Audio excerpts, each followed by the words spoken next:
I want you to take a second to reflect. In the next 5 to 10 years, where do you see young people in Zambia? The magnitude or the masses that I see in the next 5 years, are not at the level it's supposed to be at. And I think that's one thing that we are not considering as a people. When you look at young people, the social projection in the next 5 years is that if we continue with the trend and if we leave it unchecked, you will find that there will be erosion of identity, erosion of discipline, and erosion of purpose, which is a huge threat, a very huge threat in safeguarding the potential and harnessing whatever God has deposited in the lives of the young people. If you look at the way we are living right now, the current reality that leads us to that erosion of identity, purpose, and discipline are these things. When you look at identity crisis, right now I can't define myself without social media's validation, without any form of praise from the external environment. I define myself based on the social media trends and what people say, and we live in impressing a certain social standard that we have to meet in order to be accepted by society.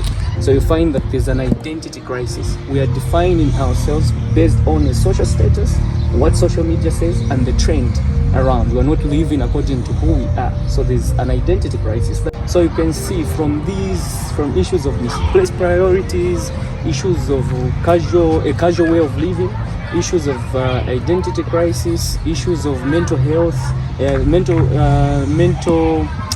health issues. You find that these are things that are stealing, the purpose of young people. So I think for me, we have to change the narrative, and this is why we're bringing Redefine podcast, so that we can join hands as young people, be it young people in the communities, be it young people on the street, be it young people in the corporate world, be it young people in agriculture, be it young people in business, be it young people in every sector of the economy and in every sector of everyday life. We need to find a way in which we can share stories and see how we can help one another and how we can expose ourselves to opportunities. You will find that there are a lot of young people that are doing better, and there are ways and means in which they can pour out to other young people. But we don't have such channels and opportunities in order for us to create synergies and spaces where we can pour in each other's lives. So I think for me, looking at the social projection in the next 5 to 10 years, if we cannot see other young people making it, and I feel other young people making it, it has to be breaking our hearts. When we see a youth in the community being described as a junkie, let that break your heart as a young person, because that young person is representing yourself. When that young person fails, you also fail. That's the reason why we have to stand for one. We have to stand and fight for one another as young people. When one wins, everybody wins. Even when we see junkies, we see young people misplacing their priorities, abusing drugs, let that break your heart and see how best we can help one another in picking a brother, in picking a sister who has lost their way out there.